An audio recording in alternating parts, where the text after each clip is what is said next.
Hey, welcome to the Best Gay Sex Podcast. I'm your host, Dr. Trevor Hoppe.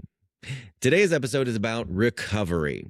And I'm talking to my friend Mark King, who has spent the better part of 2 decades trying to move on with his life and, yes, his sexuality free from drugs and substances. And if you've never struggled with addiction, well, for one, God bless you, because especially in the queer community, this is an issue that affects so many of us, either directly or indirectly through people we love.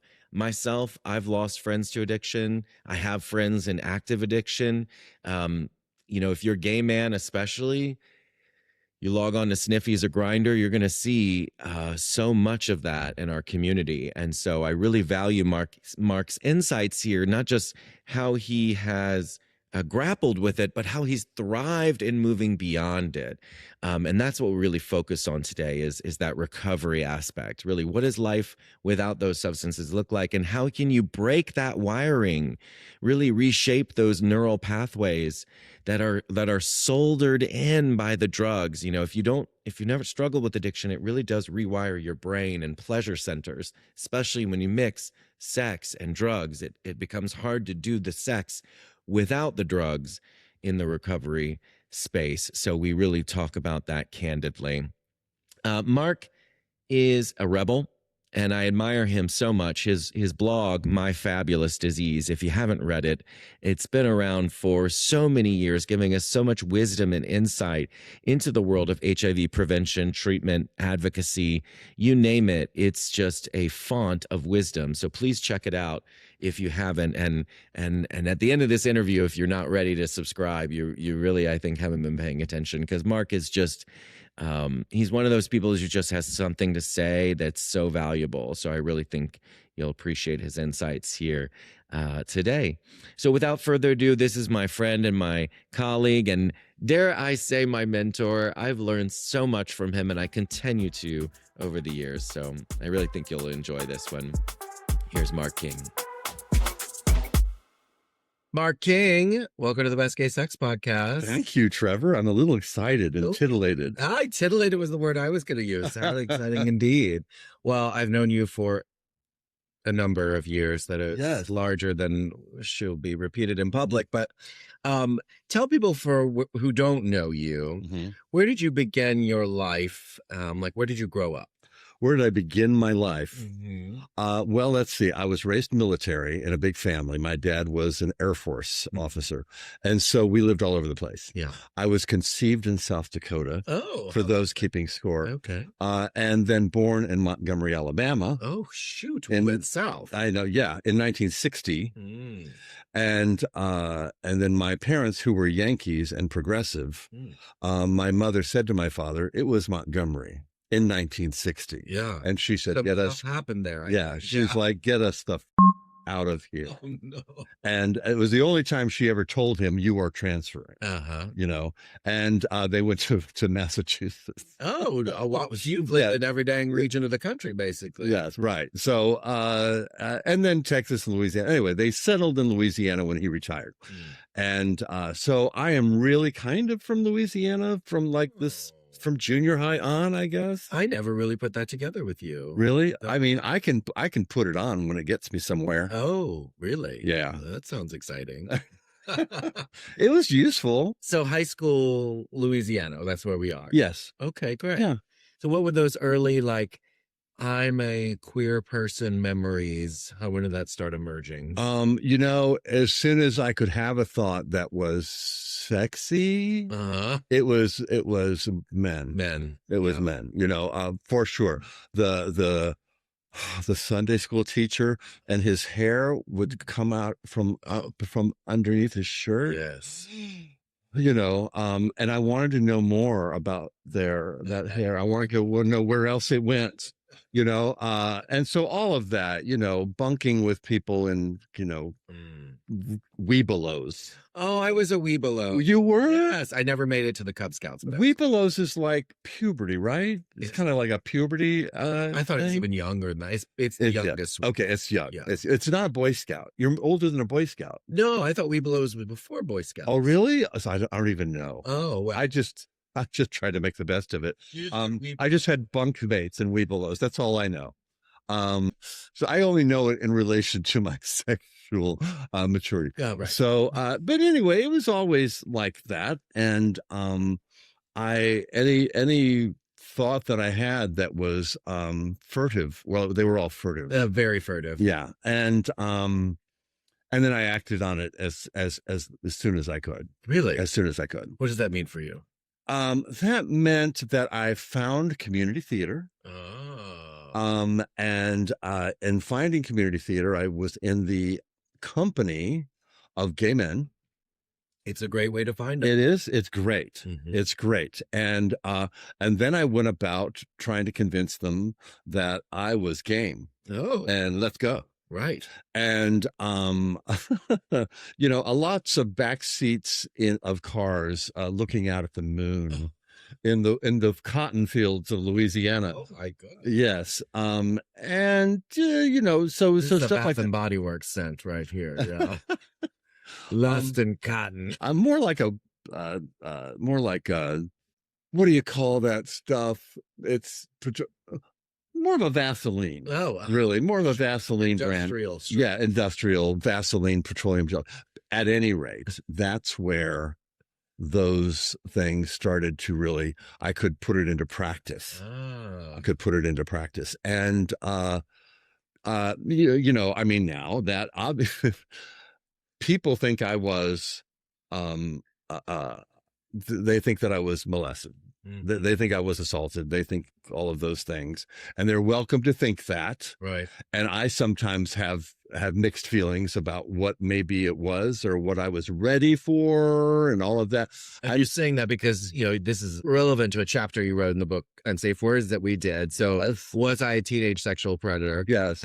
Is the name of the chapter, to be clear. And, right. and so that you're talking about a time when you were under the age of 18. Yes. Yeah. And doing my best to get the attention of grown men. Yeah. Because I didn't want to mess around with people my age. I didn't want them to freak out and go tell their mom and all of that. I just wanted to cut to the chase, And I didn't want to play the game. I tried it a couple of times. Oh, it's a sleepover and you're trying all night. And well, what if I touched you there? And what if I'm like, oh my God, get on with it. Yeah. I just didn't have the patience. Yeah. And like I say, I didn't know how they might react and be filled with homosexual panic. Yeah. I'm going to go straight to a gay man who is well adjusted and seems to know what he's doing. Now they didn't always respond well either, to that. Either they rejected me outright, or they had a lot of guilt after the fact, something like that. And so it wasn't messy. I ultimately was able to find a couple of, I don't know, mom type, mother, the gay mother, a gay man who kind of, was patient with me and tried to care about me. Yeah. In a way that was not simply sexual, be careful. Don't seek out things in that way. It's dangerous, and so that happened. And so I want to say that by the time I was a senior in high school and graduating high school in Louisiana, and I immediately, the day after graduation, moved to New Orleans. Oh yeah, you were ready. I was like, "Oh my God, get me to a city where, where they have sex in public bars." And I went to New Orleans with a boyfriend who was 24, I think, and I was 17, and we had been together for a year, and we moved there together. And it's funny, I was ready to settle down. Wow. Oh yes, I was like a country bride. That was, marrying her cousin. That's right. When I was 17, I'm like, I'm ready to settle down and have a relationship. But no, I actually wasn't, because then I discovered Bourbon Street, and the bars and just what all goes on in New Orleans, and it was irresistible to me, and away I went. And so, I think that one could spend some time wondering if that led to a lifetime of promiscuity. And I hate the word promiscuity, because there's a a value judgment on that, right? Yeah. But certainly it led to a life where I was seeking out and sometimes seeking out obsessively. Yeah. Compulsion. Because it was, and I try to explain this to people, especially people who are younger, that it was the only language we had. Yeah. To speak.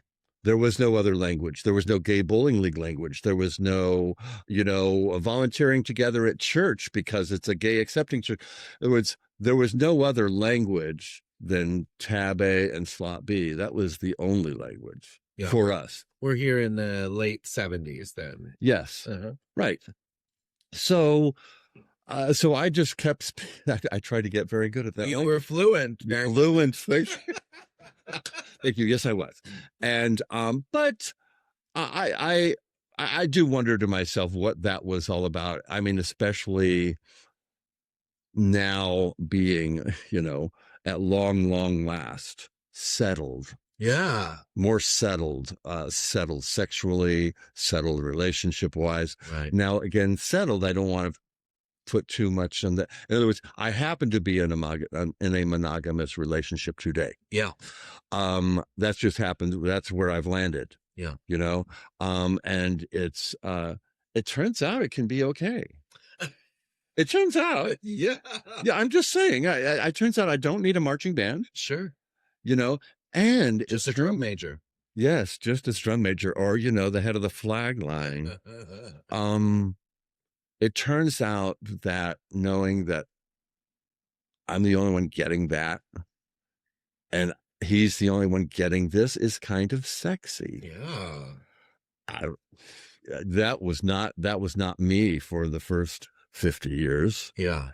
So that's where I've landed. My mentor, David Halpern, used to say, he would always say that monogamy is its own perversion. And I like that. To turn it on its head, like this could also be perverse and a gig, if we think of it that way. That's very interesting. Because it's not natural necessarily. If you look at all animals and humans throughout history, it doesn't seem to course it's natural. Yeah. So it's kind of an artifice. It's like it's a thing you have to put effort into. We could call it a kink. That's true. Wow. No, I can't wait to tell my husband. Exactly. I want to get this. I wanted to be perverse tonight. Couple. Yeah. I got an idea. How about if we have sex? Oh. No. Just us? Yeah. What will the neighbors then? Right.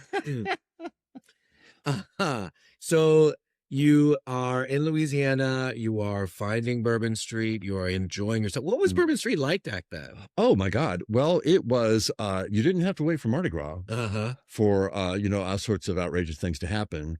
You would just go out to the bars, and you would come home having gotten off a couple of times. That's how it was for me. Yeah. I remember trying to get to the balcony of Lafitte's one night, and it was crowded. And I had a friend out on the balcony looking over the street, and I had gone to get him a drink, and it was crowded. And so I'm holding two drinks, kind of like above my shoulders, so that they don't get knocked out of my hands. Right. And came on the way to the balcony because I could not cover my crotch or could stop anyone from opening up my 501, button fly jeans. Yeah. So that's what it was like. Wow. Yeah. That sounds pretty exciting. It was great. Because, some of that still exists today. What do you think is lost? Like, what do you look back on and you think, gosh, we really had something special? I think what was lost was the discovery of it, the discovery of a community, a sex positive community. In other words, you look at the 70s, I don't have to tell you this, you look at it anthropologically, right? In the late 70s, we were starting to feel our power. Maybe politically, we're starting to feel our power as a voting bloc, as a community, and we were discovering our self-worth. Yeah. Right. And discovering, and the sex became more of a militant act. Yeah. And more of a celebratory thing, as opposed to a secret, shameful thing. And that era, that kind of like dawn of, you know, was an amazing time to be around. Yeah.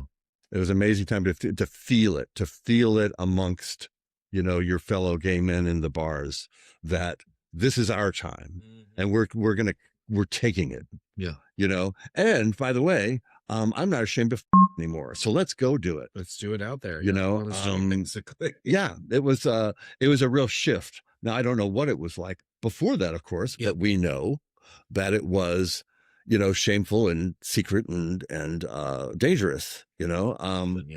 And it wasn't dangerous then. For a glorious moment in time, it was not dangerous. Well, I don't know. I hear stories about the piers and stuff, and it's yeah, physically dangerous in some ways. Right.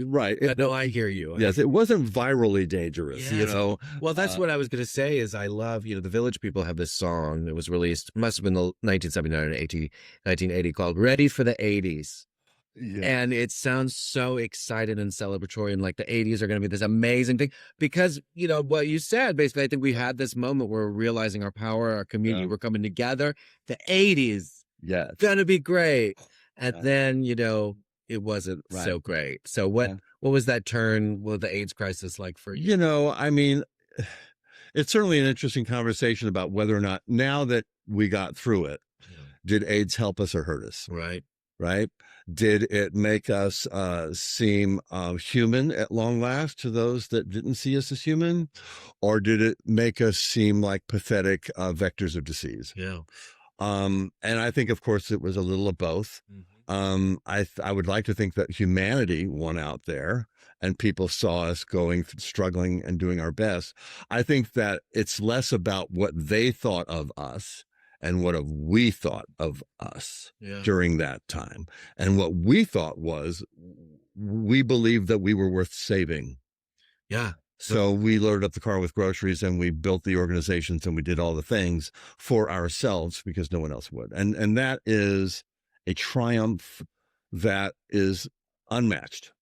The response to AIDS is really just incredible. I mean, it's this thing that academics, not just gay academics, but academics study from a healthcare position, like disease, organizing around a disease, like your blog, My Fabulous Disease.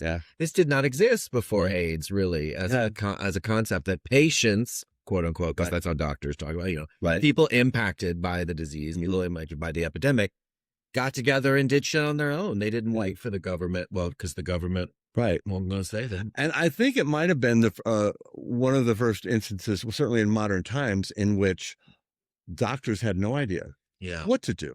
And so they decided, I will collaborate with this patient, because why the not? Well, first of all, they're going to be dead in 2 years. So, you want to try that? Sure, why not? Yeah. You know, in other words, they were more willing to say, I got no idea. And suddenly that mystique of the doctor as the all-powerful God was shed for and replaced with a collaborator. And that's the way I saw my healthcare providers pretty much the beginning of my adult life in the mid-'80s was, he's going to collaborate with me. And I've always expected that ever since. And if they don't, I'm out. You know, that's what my expectation is. Anyway, you were saying, what is the 80s? Okay, so the 80s happened, and then people look at the 80s at that time as like a period of great sexual austerity, you know? And while it is true that we changed behaviors and all that, if we really did, then HIV would have stopped in its tracks, right? You know, there would have been no more HIV. We were our brains out. We were out of grief, and we were out of fear, and we were out of finding some connection in the midst of the, you know, in the foxhole. Yeah. You know, that thing is what we were doing.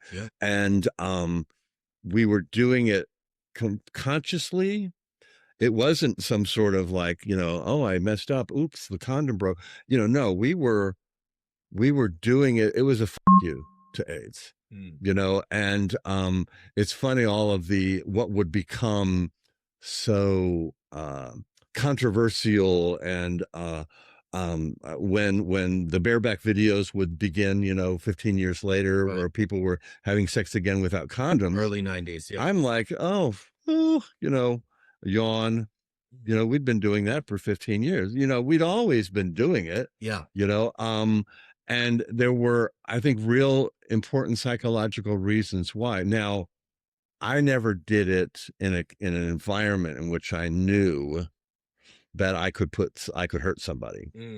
I primarily was having sex with other people who were positive, or if I had a boyfriend who was negative for years and years, we would adjust what our risk level was, but we weren't using rubbers either, not even then, and he never became positive.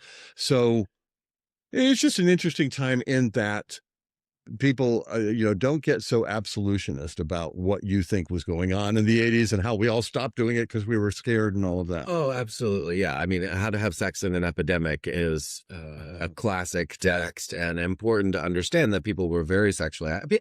The 80s in general, we have this nostalgic sort of, if you see them pictures, they often put people in all those colorful clothes. But like when you see real pictures today, they're all brown, like everything was brown in the 80s. I feel like we just don't quite, our memory and the reality. Yeah. So I appreciate the recuperating some of that sexual image. Or black and white. Yeah. Because I'm thinking Act Up. Act Up was very black and white. Yeah. Let's talk design and sex. Oh, let's talk color design. Wow. What an impact. Yeah. That campaign. Were you ever a part of ACT UP? No, I was in California, and ACT UP there was an ACT UP chapter in LA, but I was too busy burying my friends. Yeah. And being at their bedside. And so, not that we all weren't. Right. Clearly we were. But I worked for an organization by that time that was involved in counseling, providing emotional support to people who were dying. And so that was our mission. And I would look on the news or see what was going on with the guys in their Doc Marten boots and all of that. And I was intimidated and impressed, but it wasn't me. Yeah. And I thought that, oh, wow, look at them. Wow, that's really impressive. And it's funny because that kind of stayed with me for many years. And I thought that I somehow was not a full-fledged, fully approved activist. Right. Because I didn't do that. Yeah. I wasn't involved in that. And of course, as we know, there's more than one way to skin a cat. Yes, indeed. Yeah. I mean, and I think also California versus the East Coast, I don't know, was not there at the time, clearly, but. What do you mean clearly? Well, I was just a baby, but. Okay.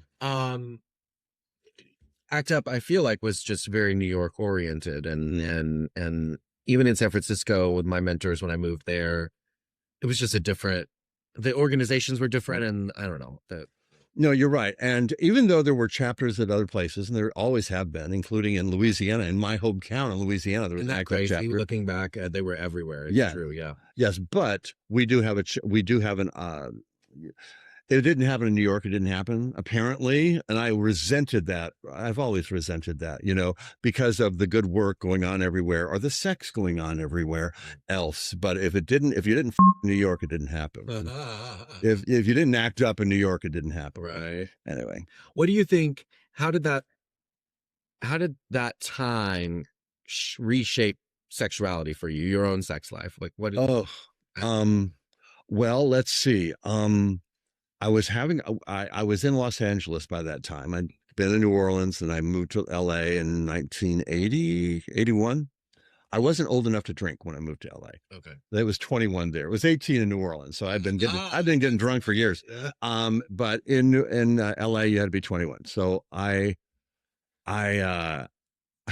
was still getting laid a lot. Mm-hmm. I was still going to all the various venues. Mm-hmm. I liked venues. Yeah. By the way, can we talk about that? We can. I loved venues. Yeah. And in their heyday, the venues were amazing. Are we talking about bathhouses? Or are we talking about like? Oh yeah, bathhouses, stand-up sex clubs, tea rooms, glory holes, bookstore. I'm sorry.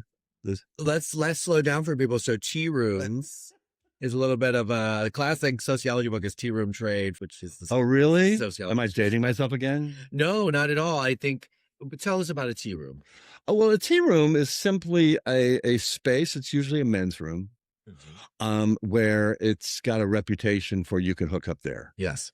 you know, and maybe that's just as simple as you'll jack off at the urinal, or maybe it's got a good setup with the what do you call the urinal? No, the urinal, not the other place, with the door. Yeah, the stall. Stalls, yeah. So maybe it's a good setup like like a glory stall. hole. Yeah, where there's a glory hole, or it's a stall that, I like a stall that the door goes all the way to the floor. Oh, you like a little privacy. Well, first of all, I like that anyway. Yes. Because I'm one of those people. Yes, that sure. I have to lock the door to the bathroom when I'm home alone. Yeah.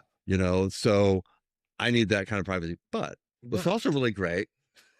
Except when I don't. Except when I leave it unlocked. And and so that's what a tea room would be. Yeah, so it's like a restroom, and I mean, I know with a reputation. Well, a restroom with a reputation. Restroom with a reputation. Yes. And there'd be like lookouts, right? Like somebody would be like lookout. Yes. Yeah. You know what? You're right. I always thought that was just a very helpful person, but was that like a role? Was that like That's a volunteer? role. Yeah. Really? So the sociologist book, Tea Room Trade of Yes. Humphreys, when he was not out at the time. I can't believe people were writing this But he down. studied it. Yeah. And he would notice there's always a lookout person, and these different roles that exist. Yeah. And then we go, exactly. Yeah. They're this. I remember that guy. I wonder if it was like if he just rotated amongst different. I was going to ask you because I was. I don't know about that. I was too selfish. I would not be the You were not the lookout. lookout. No, I was too selfish. Get somebody else to do it. So. I feel like one of my I don't know if theories. I hear a lot guys say that back in the day versatility used to be prized, and then now it's more top bottom oriented. And I don't know if you have any and AIDS might be a part of that. It might be the internet. I don't know, but if you have any feelings about that. I don't have any particular feelings about it. I think that because I came out so young and was, let's face it, adorable. Twin. I was adorable. I looked like I'd just gotten off the bus from Iowa, and looked that way for a long time. Yeah. And so I feel like I was forced by my culture. Yeah. I was victimized by my culture to get and to be thrown around and passed around like a toy. How dare I know it was terrible. Absolutely awful. So I that was the role. And it was funny. It was like, it was a while before I went, wait a second. Hold on. Hold on a minute. I think I could do this. I think I could do this. Yeah. And did, and slowly started to do it. There were kind of like stops and starts. Like I remember being in LA, and I was, 23, 24, and I had started going to the gym. And so I was always kind of slim, shall we say, a skinny boy. I was starting to put on some muscle and all that. So I would go to the leather bar, the Spike in Los Angeles, in leather, which I had borrowed, and it looked like Opie does leather. It was ridiculous. And I'm trying to strut around, and I'm like, it wasn't selling, but I think I was trying to push. It's like, okay, Mark, you can be a top. You don't have to be a top. Maybe just ease into it. You don't have to go all the way. It's like a kid in his dad's suit or something. Yeah. Yes. So, but I did my best. But then, and then time has just taken care of the rest. Yeah. I don't think I'm exclusively top now, and I don't feel as if I'm missing out on anything. Really? Oh yeah. You've forsaken your bottom pass. And that's been a while. Yeah. That's been a while. And it's funny because my first boyfriend, who I was with for 10 years, Charlie, who was such a handsome man and the best gay porn mustache that's ever been on any man. And he was from Houston, so he had a drawl, and he was just great, big dick.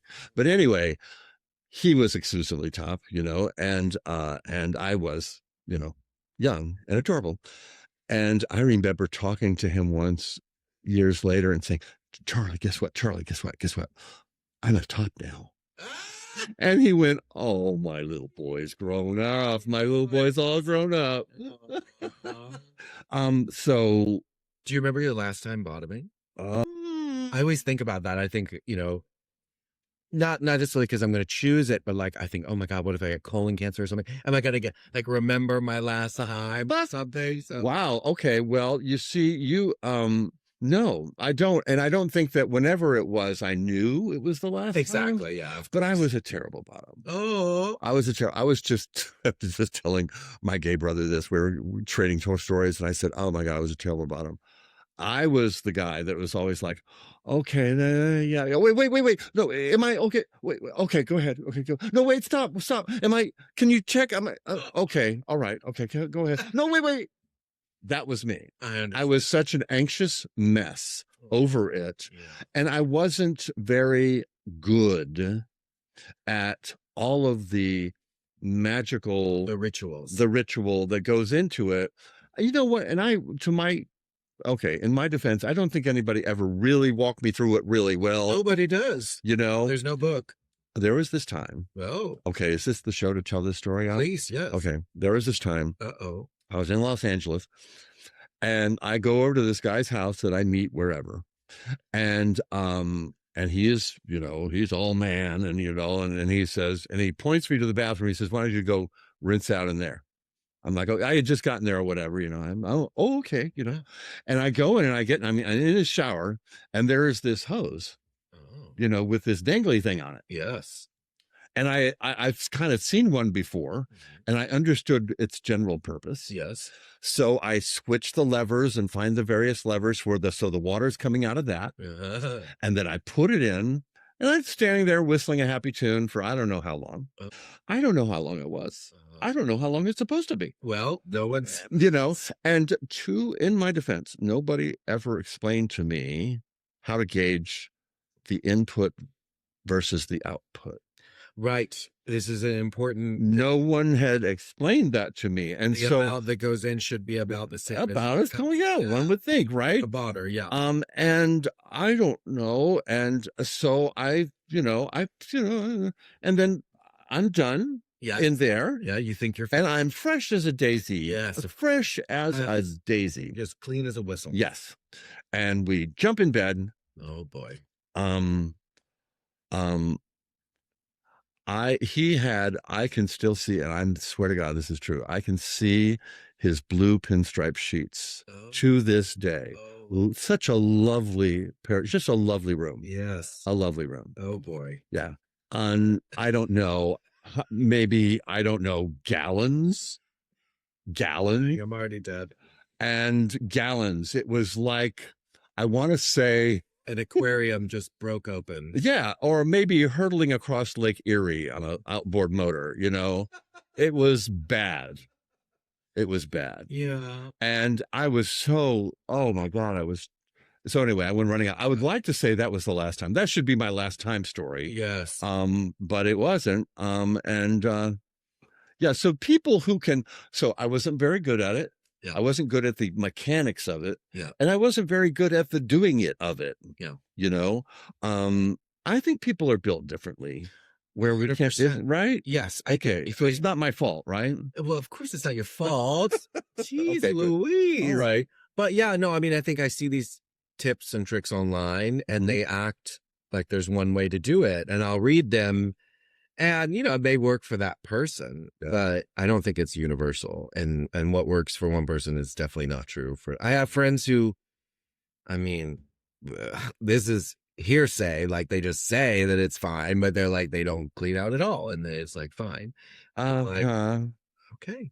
Okay. Good for your body. You must eat a lot of fiber. Okay. Well, good for them. I'm probably not going to. I know, right? It's. And because I'm spoiled. Yeah. Because now I'm spoiled. Yeah. And I think that those people who can clean out properly and do all of that, it's like a special skill. I know. It's like spinning plates on. If I was a Marvel superhero, that would be. I would like. That would be your superhero. Instead of Thanos, killing people, it'd be like, everybody's cleaned out. We're all Thank you. Oh, I would love that. I mean, just for me, universal. Yeah, for old time's sake, I would love that. I appreciate those who are able to do that well. Yes, amen. So I'm sorry, we were talking about AIDS. I believe. Linda's pinstripe sheets. Yes. So you don't see the effect Or you don't, that doesn't resonate with you that versatility was more prized back then. Not really. Well, it's funny. In my younger days, I can certainly remember times in which I had buddies that anything could happen. Right. We got in bed and we didn't know where we were going to go. We just went. Yeah. And I don't know if that was just youth and horniness and all of that. And then after a while, you kind of figure out what you like more and you do that more. Mm-hmm. I don't know. I don't see it particularly as something that existed more, No, that's interesting to hear, because I think that's a story I hear a lot, is that the versatility is like this lost art that doesn't exist anymore. And I don't know, I wasn't there, so I'm not sure. But yeah. So you're in that period, you are still hooking up a lot in your tea rooms, which are that was just one of the places I mentioned. But yes, there's the sex clubs and the stand-up sex clubs, and there's the hooking up just in general. And this is, by the way, old-fashioned hooking up. Yeah. This is walking down the street, crossing somebody on a sidewalk, and having the guts to stop and turn around and look back. Yes. And he looks back too. And then you start talking and choosing to go somewhere with this guy. And you have no naked pictures of him. Right. You don't have a list of 87 questions he's answered, nor pictures of his cock and his hole. Nothing. Yeah. You just go. Yeah. Because it feels right. Yeah. I miss that. Yeah. A whimsy, the reality, the uncertainty. Yes, I really, really do. I don't feel like it's somehow I think that I guess people feel like it's more efficient now to have all of these questions answered, so I don't think that I had to kiss a lot of frogs back then. Yeah. I think, in fact, what happened is that I discovered things that maybe would not have discovered about someone who I had immediately deleted off my list because one of those 87 questions he answered wrong. I know. And so away he goes, as opposed to the guy on the street where you don't, those factors, they're not there. And so then you discover something that you wouldn't have discovered otherwise. Yeah. And it's hot and it's great. And you wouldn't have known otherwise. Yeah. I think it's tough because the efficiency is so high, obviously, with the internet. But the truth is that someone who answers all those 87 questions correct, you can still have terrible sex with them. Yes. And someone who answers maybe not none, but many of them incorrect, you can have great sex with them. So it's like, I don't know, like what do you, speaking of tips and tricks, like thinking about because I think many people wring their hands about the apps and stuff and cruising. If you live in San Francisco, cruising is possible. If you live in Des Moines, no. True. It has its utility. Yeah. For sure. What do you think? But how do you make it better? Like, how do you find that good stuff? You meet people in person. You think there's no way around it? Well, in those environments or communities in which you can, you meet them in person. Yeah. Now, like you say, there's a utility to it. If you're in the middle of nowhere or a smaller populated town and there isn't a gay bar or whatever, okay, great. That sounds great. I would think that in that environment, you would be a lot more generous of spirit towards somebody who might not have answered all the questions, right? Because there aren't that many people. And so maybe you'll be a little more adventurous and kind-hearted to somebody that didn't answer them all right or whatever, Yeah. So but if you can, you meet them in person and you let things happen organically. I mean, I don't know. Is it a lost cause? Can I even say this and expect anybody to follow that advice? Really? There are some places you can, like if you're in Atlanta, we're in Atlanta, you could go to one of these bars. They have back rooms, there are possibilities to do things. Yes. But you know Atlanta well. Well, not really, but I've been to some places, just seeing things, All right.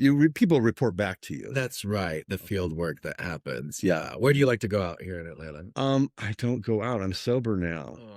I mean, don't say like the bad. Well, my husband is sober too, and there you go. but but we'll still go out. Yeah. Yes. No, I am still trying to find that after years and years of being in recovery. Yeah. I still sometimes find it hard to reconcile those two things. Yeah. To go out and go dance and not immediately be able to pick out the people on the dance floor or sitting around the edges of the room who are high. You know? But you could still do that today, couldn't you? But just it bothers you? Like, it bothers me. Yeah, I see. In other words, I'm distracted. I see. By finding the people who are high. So you're not finding them out of just a curiosity. You're finding them because it's this. There's something in me. Yeah. There's a radar sonar detection device that's going, oh, there it is. There it is. There it is. You know? Yeah. And so it's a little too close to the hot stove. I understand. You know, and that's a shame for me. And that actually, that you know, like, I've always just gone along with whatever we're putting in our bodies as gay men throughout our life. I drank in the 70s. Yeah. I did cocaine in the 80s. Yeah. I did dance floor drugs in the 90s. And then, into the 2000s, it was crystal meth. And that's where the wheels came off. Yeah. You know, I was always able to limit those other things to, you know, party weekends out with friends or whatever it was without it destroying my life or my character or my self-esteem, you know, and until it didn't work anymore. And speaking of sex, I had to relearn because it truly, meth, truly perverted my sex life. Yeah, that's what I hear from a lot of people. Like, I'm sure you know David Fawcett's, of course, down in Florida. His important work, writing book. If you're struggling with addiction, you know his work on Lust, Men, and Meth: A Gay Man's Guide to Sex and Recovery is incredible book. Yeah, exactly. So many people have found it helpful. How was that relearning process for you? Hard. Yeah, hard, because my mind was wired differently. You know, it's funny, you know, people talk about addiction as a mental illness, you know, and I was never bought into that. I'm like, what does that mean? You mean I was mentally ill and that's why I did drugs? You know, like, what was wrong with me? You're trying to tell. This is how I come about. I don't know that I had a mental illness when I started doing drugs or started doing meth at least, but I certainly had one by the time I was done because it rewired me. Yeah. And I don't think that I will ever be the same. I think that I think differently. I think that there are triggers for me that they have lessened, but they're all kind of always will be there. How many do you have now? Many. I don't talk about it anymore. That's right. And the reason is because I've been in recovery for 20 years. There have been relapses along the way. Yeah. Every time I tell somebody how many years I've got, it goes away. Yeah. You know, it's kind of like it jinxes it. But what's important to me is that I have been in recovery for 20 years. Yes. Meaning that has been my intention for 20 years is to live a life free of drugs and alcohol. It's just because for me, it did not work anymore. Yeah. And it didn't just not work. It was damaging, you know, every aspect of my life, including my sex life, because suddenly my sex life had to become something dark, or include a cast of thousands, or include all sorts of, I say pornography, like I sound like Tippy Gore or something, you know, pornography, you know, but we're talking about an obsession over pornography where, you know, your legs fall asleep from watching it for 7 hours, you know, and you cannot get up to make it to the bathroom because your legs won't work anymore. My point is that it perverted my sex life and what I expected of a sex partner, which was simply do me.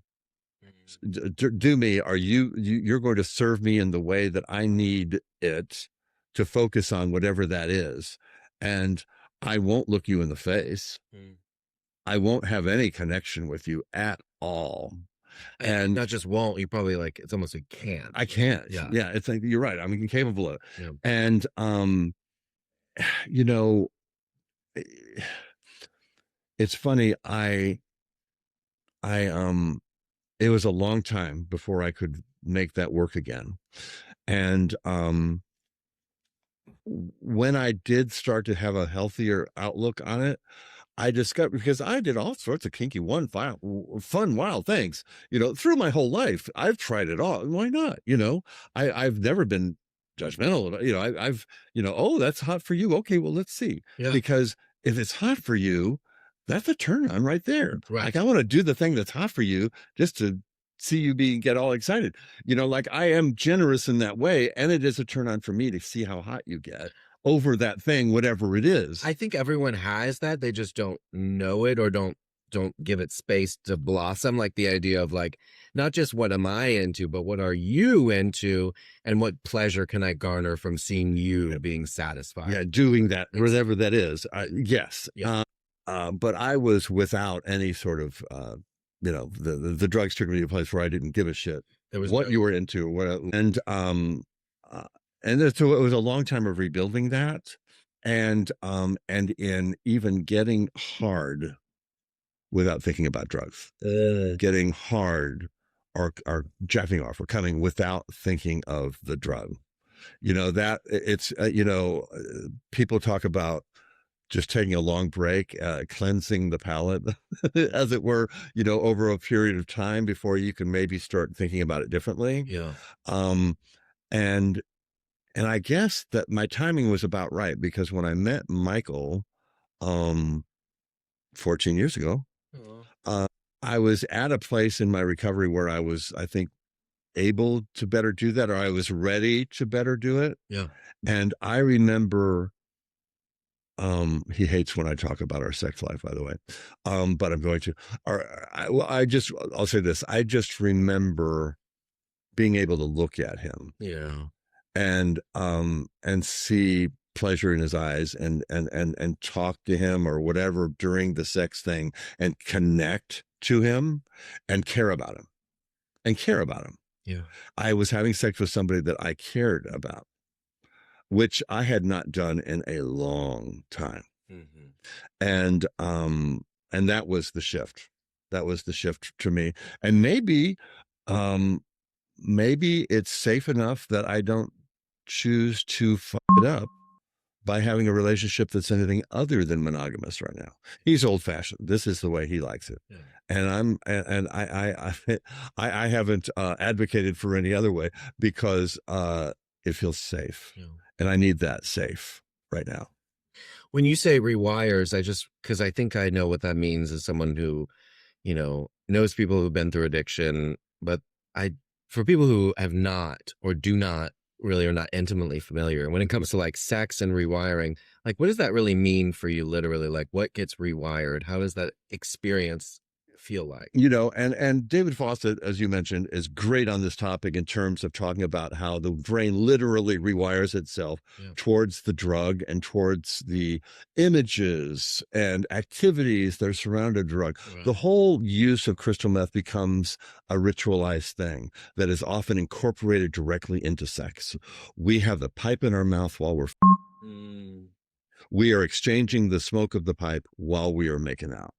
I am blowing it on your dick. Right. I mean, like we as addicts ritualize it because we want 2 for 1. Give me sex and drugs. Let's do them together. Right. And so when we say rewire, it was like a third person in the room. Right. It's a 3-way. Yeah.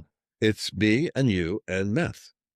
And so you have to divorce that person, and there's still memories of that. There's memories of that person. And, as ultimately as destructive as it was very hot for a period of time, or else, it did the job. You have to acknowledge that, because yes, like that. It did the job. It was hot, but really it was no different than discovering somebody who had the same kind of fetish as you. Well, it could have been something else. Right. But in this case, it's a drug. Yeah.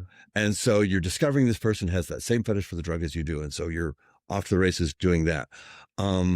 So that was the rewiring that I had to pull back from. And really, it's all about just recording over the old tapes, right? You record it, you have that Knots Landing that's on VHS from 1986, or the Dynasty. Do you even know what these shows are? Dynasty. I've watched the whole thing. And you record over it with something else, that's, and so in my case, I record it over with Michael's face, I record over it with the idea that this is two men who care about each other, and I'm a total stud and he loves it.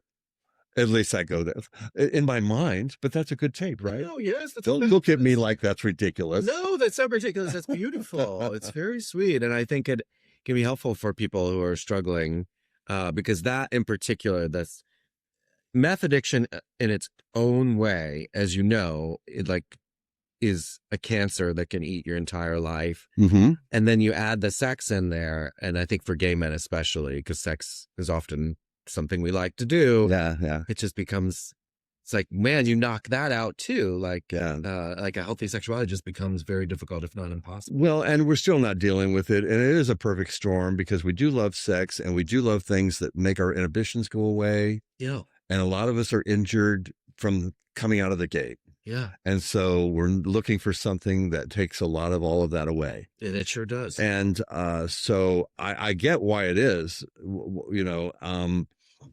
I wish we were better at the recovery part of it. Yeah. I wish there were floats dedicated to recovery and gay pride parades. I wish that we were on it in that way and lifting it up. And instead, and I often compare it to the early years of the AIDS crisis. There's this thing. It's killing us. Our friends are disappearing because of it. Yeah. And we're afraid of it and we don't know what to do about it. So we're just standing here frozen.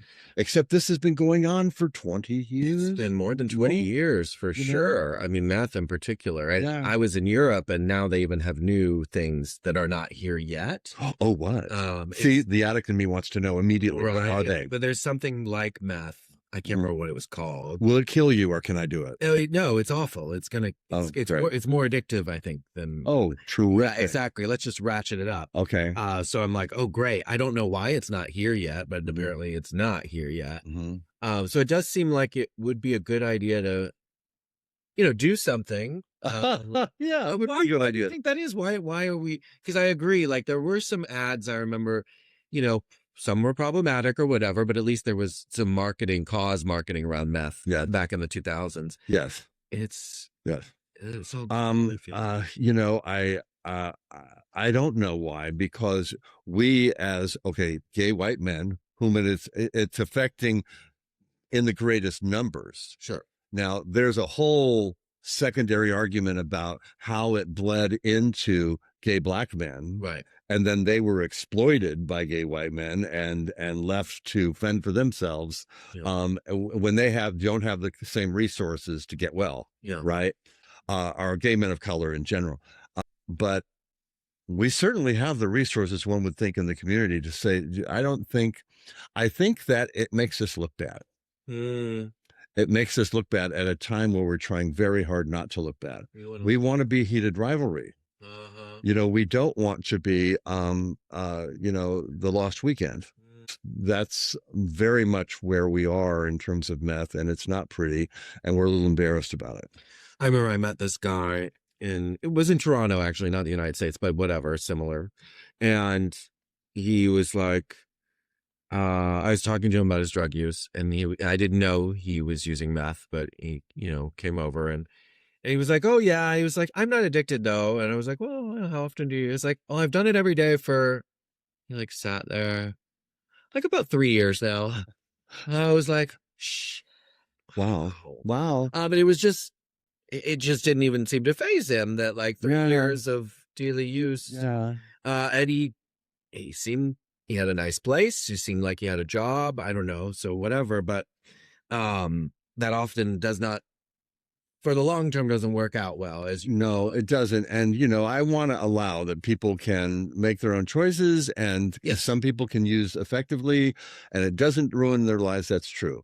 I could be skewed because I really only know meth addicts from sitting in rooms of recovery and seeing one wasted life after another, so it's hard for me to, but No.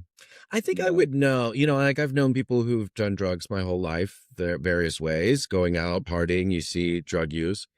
And I can think of people who did certain drugs and then like later didn't do them and it was fine. But like meth in particular, like you out there, like if you're considering using it, it doesn't seem to be one there like you just you taper off of it and you like move on with your life. Like it really Right.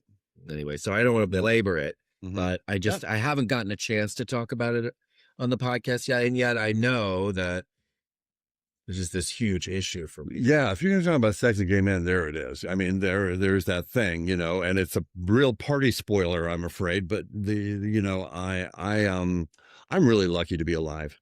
Yeah, I am lucky to be alive. The number of times that I've nearly overdosed and all of that in the pursuit of what I thought was just the hottest time ever. yeah. Was in fact about to kill me, and so it's just, and the irony of it is, here's a guy that has been living with HIV since 1985, who watched all these friends die and promised them that I was going to live on their behalf and do great things and all of that, so that I could survive and stick needles in my arm.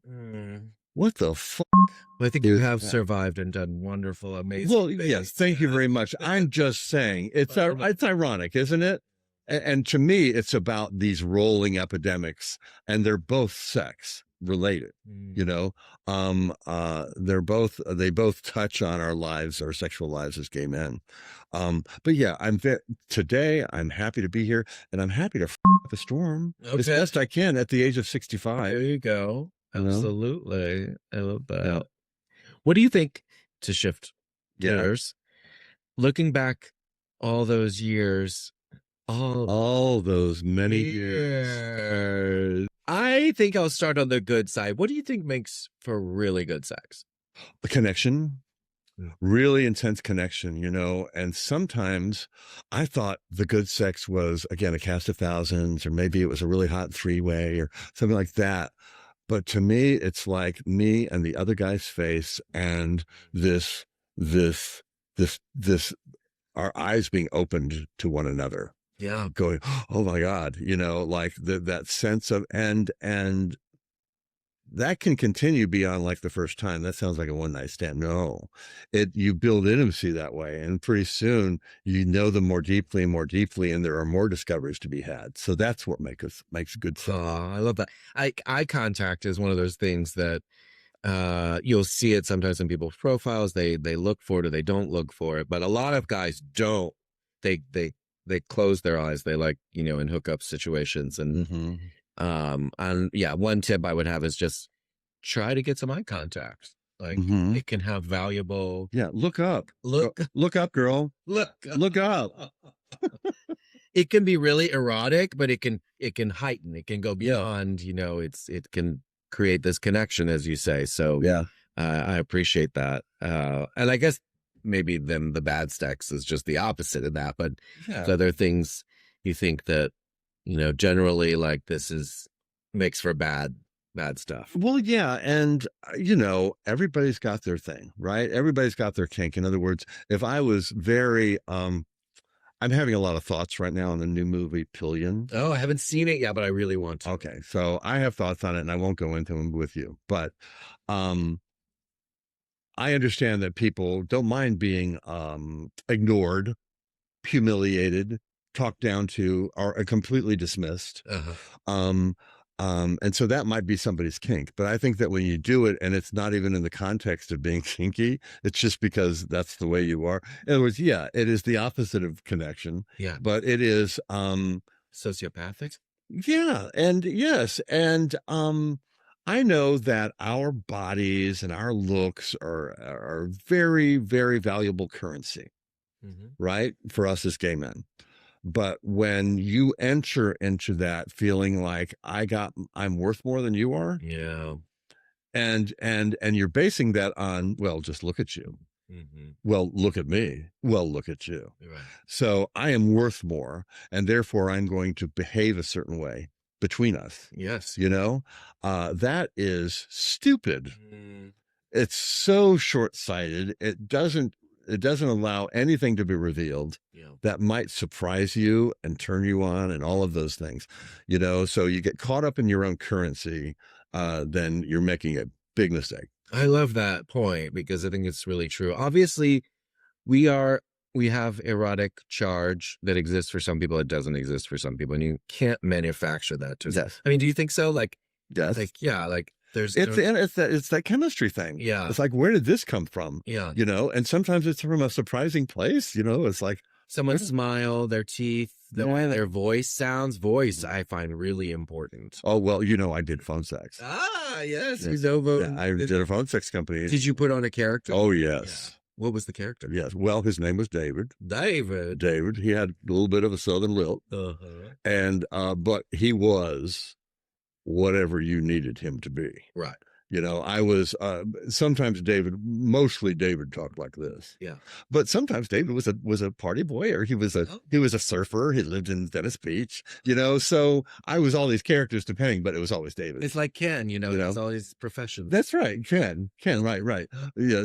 Daddy Ken and Surfer Ken and all of that. And it's funny because, that was a whole fascinating experience all by itself. But I will say this. People often say, well, what'd you learn? Because I had guys paying good money to spill their guts about what they wanted sexually, and so what did you learn? And what I learned is that, what did that senator tell you? Yeah, right. Exactly. Or that famous playwright whom I won't mention, we had a lot of, names who used the company. But anyway, I learned that what men want is to be taken care of. That is as simple as that. They want to be taken care of. That's the fantasy. Whatever it means to that. And that could manifest itself in all sorts of ways. I'm bigger than you. I got a bigger dick than you. My voice is lower than yours, or I'm confident enough to take care of you. And then the sex is secondary. As long as I convince you that I got this. Right. Don't you worry about a thing. Yeah. That is what they want. They want that feeling of safety and that that they're going to be taken care of. Yeah. That's them. That's it. That's the secret of life. You need to write that down. Yeah. Take care of your man. That's right. Amen to that. Whatever it means. You heard it here first. Absolutely.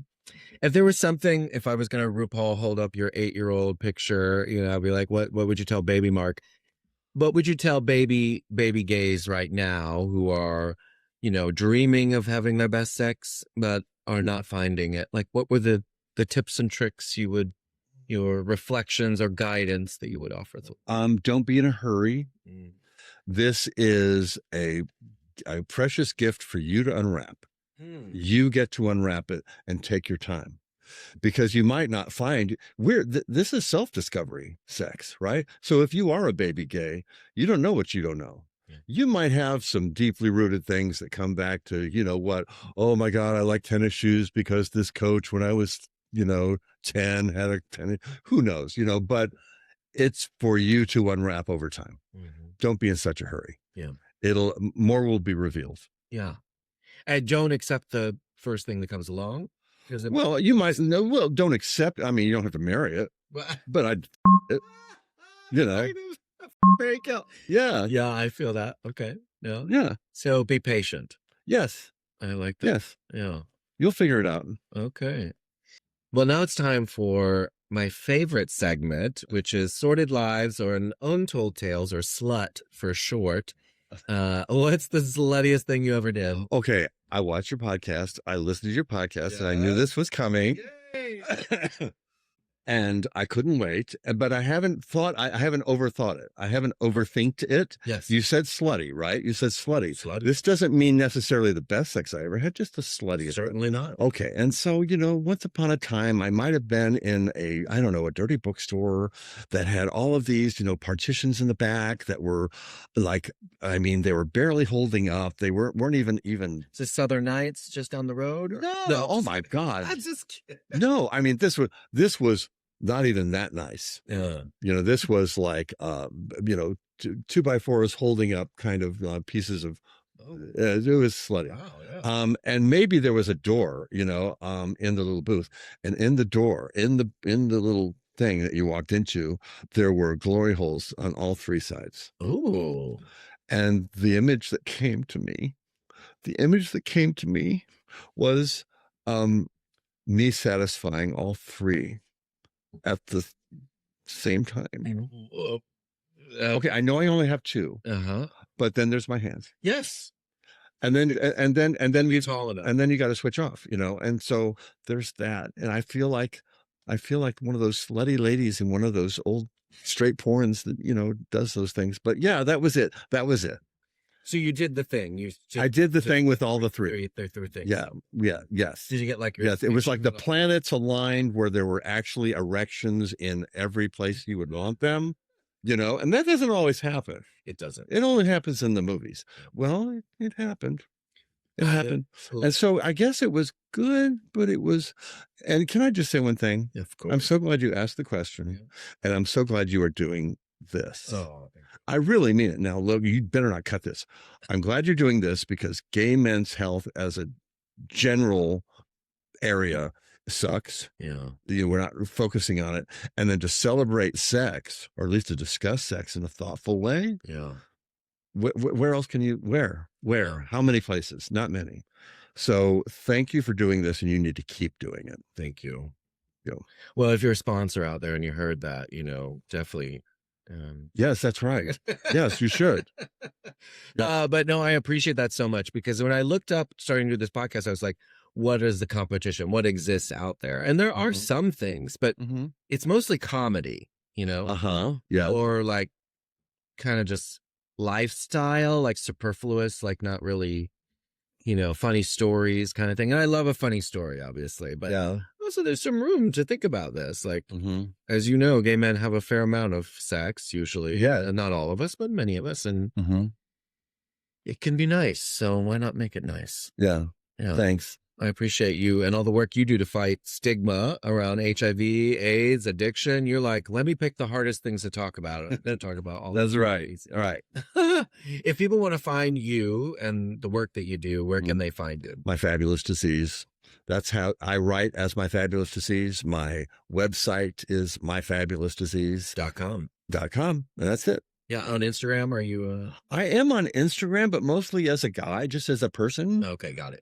I have some of my content there. If you want to see a lot of pictures of my cat, you just follow Mark S. King on Instagram. Very cute. What are the Cornish Rex? Yes, Cornish Rex. Beautiful. Thank you. Yes, as well. Thank you so much. You're welcome. I appreciate it.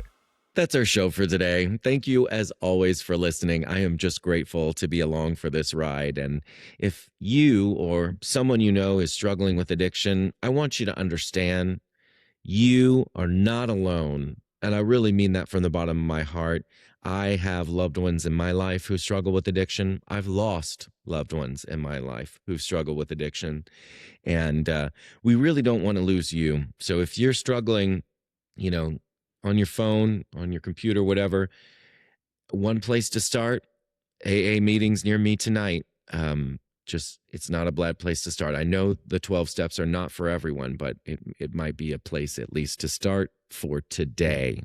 You got to start somewhere and one day at a time, right? So anyways, I hope that message gets out there and resonates, not just of the addiction part, but the recovery part. It is possible. So I hope Mark shows you that light and a path forward. Thank you so much for listening. Leave us a review if you liked it. And if you didn't like it, maybe don't. I don't know. I'm just kidding. Please let me know what you think, whether that's an Instagram message or a review, whatever works for you. I just love the feedback. So grateful. All right. Till next time.